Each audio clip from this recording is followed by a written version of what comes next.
Selamat pagi Bapak, Ibu, Saudara-saudari, di mana saja berada kita berjumpa lagi dalam ruang oase kehidupan Selasa 25 Juni 2024 dalam tema permenungan membawa persoalan kita kepada Tuhan. Ekaristi Suci menjadi sumber kekuatan gereja di tengah banyak kesulitan. Dalam Ekaristi Suci, kita dapat membentangkan seluruh persoalan hidup kita di hadapan Tuhan. Kita belajar dari Hizkia, Raja Yehuda. Ia menghadapi ancaman serius. Raja Asyur hendak menghancurkan kota Yerusalem. Apa yang Hizkia lakukan? Pergilah dia ke rumah Tuhan. Di rumah Tuhan itu ia membentangkan persoalannya di hadapan Tuhan. Kemudian Hizkia mendapat jawaban Tuhan melalui Nabi Yesaya bin Amos. Raja Asyur tidak akan menghancurkan Yerusalem. Melalui jalan dari mana ia datang, ia pun akan pulang melalui jalan itu. Aku Tuhan akan melindungi Yerusalem demi aku dan demi Daud hambaku. Jalan yang dimaksud di sini adalah jalan kejahatan. Melalui jalan kejahatan, siapa saja yang dalam hidupnya menempuh jalan kejahatan akan hancur juga melalui jalan kejahatan. Kita tahu kemudian pada malam hari, keluarlah malaikat Tuhan membunuh 185.000 orang dari perkemahan Asyur. Dan Raja Asyur sendiri kembali dan tinggal di kota Niniwe. Bapak, Ibu, Saudara-saudari, Ekaristi Suci menjadi saat istimewa perjumpaan dengan Tuhan. Di dalam Ekaristi, Tuhan melenyapkan segala kecemasan dan menjawab doa-doa kita. Ia mengampuni dan menyembuhkan kita. Hanya banyak orang kurang menghargai Ekaristi. Selalu ada kesempatan misa, tetapi orang tidak mengerti akan Ekaristi sebagai sumber, pusat dan puncak kehidupan Kristiani. Di dalam Ekaristi itu kita berjumpa dengan Tuhan dan membawa persoalan kita. Kita tahu bahwa Tuhan yang hadir dalam Ekaristi itu akan melenyapkan segala ketakutan, segala kecemasan, memulihkan hidup kita. Bahkan Ekaristi adalah sumber kekuatan yang menyembuhkan jiwa dan raga kita.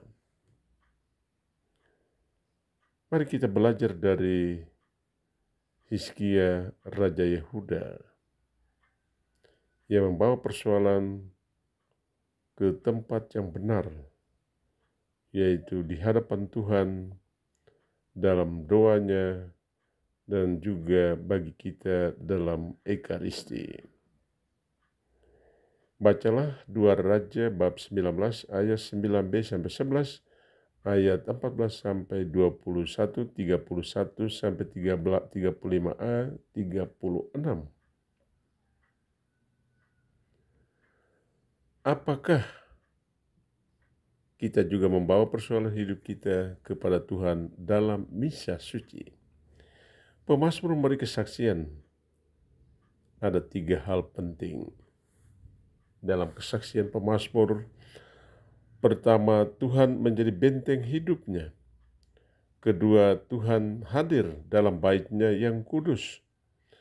Dan dalam bait-Nya yang kudus, pemazmur merenungkan kasih setia Tuhan. Ketiga, pemazmur mengalami tangan kanan Tuhan penuh keadilan.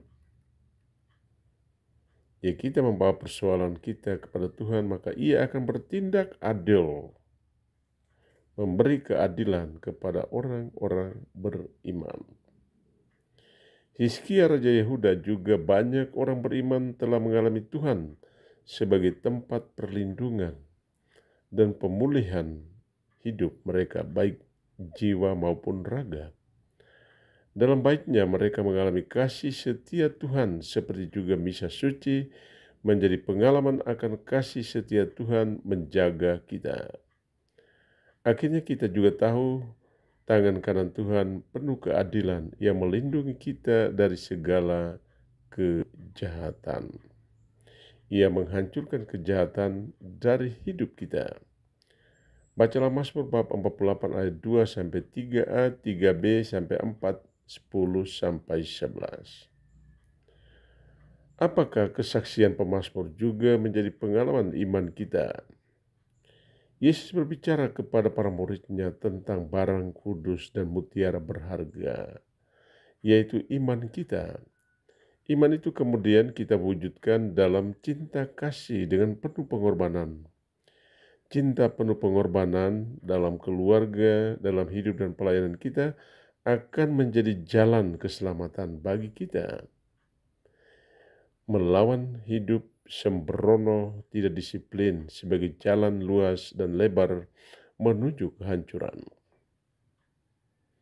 Ya, kita mewujudkan cinta kasih penuh pengorbanan, maka kita menyiapkan jalan bagi jiwa kita. Kita memberi makan bagi jiwa kita dan mati secara terhormat. Bapak, Ibu, Saudara-saudara, Raja Asyur dengan segala rencana jahatnya menghancurkan Yerusalem mengingatkan kita atau mengawasi kita untuk berhenti memilih jalan luas dan lebar, jalan kepada kehancuran. Cinta kasih, kebaikan, penuh pengorbanan, keadilan, bertindak adil, dan mencintai kebenaran kiranya menjadi pilihan kita. Bacalah Mazmur bab 7 ayat 6, 12-14. Apakah kita sedang melemparkan mutiara iman, barang kudus, dan mutiara iman kita kepada kejahatan dan kehancuran? Sejauh mana kita meneladani Hizkia Raja Yehuda membawa persoalan kita kepada Tuhan. Selamat pagi sekali lagi, semoga saya jumpai dalam keadaan sehat. Yang sedang mengalami persoalan, semoga setia membawa persoalan itu kepada Tuhan. Tuhan akan menunjukkan jalan keluarnya. Dan yang sedang dalam perjalanan, semoga Allah menuntun perjalanan Anda sampai di tempat tujuan. Yang sedang sakit, semoga Allah menjamah dan menyembuhkan, dan yang berduka cita, semoga Allah menguatkan dan menghibur Anda kalian. Tuhan memberkati.